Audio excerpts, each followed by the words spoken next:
আমরা তার বিরুদ্ধে না ছাড়লে পরে এই আন্দোলন বৃহৎ থেকে বৃহত্তর রূপ ধারণ করবে। আগামী দিন সাধারণ মানুষ রাস্তায় নামবে, কিচ্ছু করার নেই।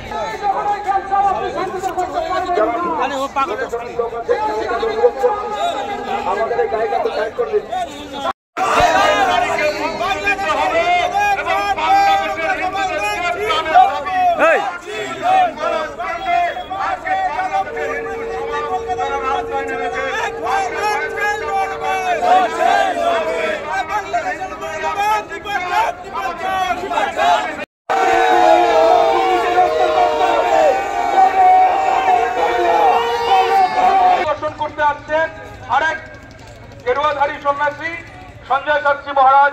সঞ্জয় শাস্ত্রী মহারাজকে আমি অনুরোধ করব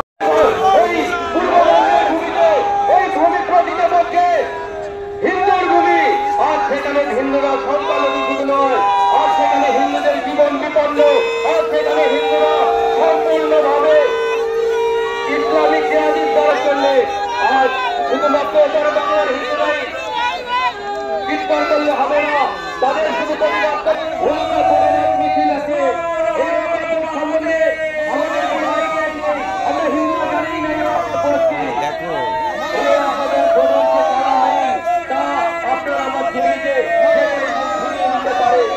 আরে এই যে বাংলা, এই যে পশ্চিমবঙ্গ, এই পশ্চিমবঙ্গের জমিতে যারা আমরা বসবাস করছি, এটা কি ওই এটা কি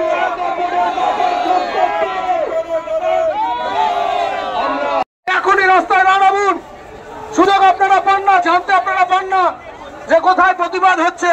এখন আপনারা চোখের সামনে দেখছেন এই প্রতিবাদ বাংলাদেশ দূতাবাস পর্যন্ত যাবে। আপনারা সকলে এই মিছিলে পায়ে পা মেলাবেন।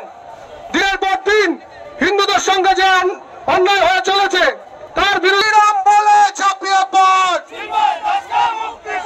জয় শ্রীরাম বলে ঝাঁপিয়ে পড়, জয় শ্রীরাম বলে ঝাঁপিয়ে পড়, মা কালী বলে ঝাঁপিয়ে পড়, জয় মা কালী বলে ঝাঁপিয়ে পড়, জয় শ্রীরাম, জয় শ্রীরাম, হর হর মহাদেব, হর হর মহাদেব।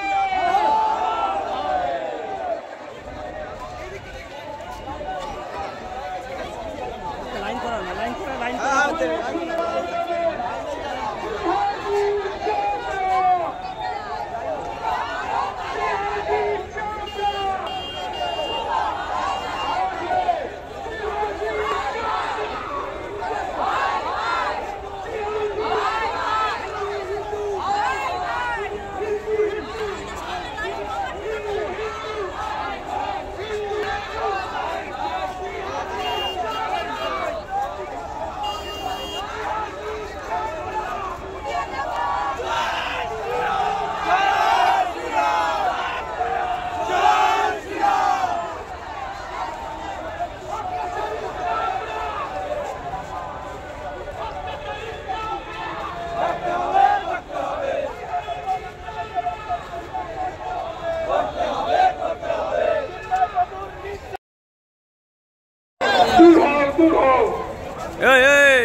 হিন্দু জাগরণ কৃষ্ণ প্রভুর নিঃস্বার্থ বাংলাদেশের অন্তর্বর্তী সরকারের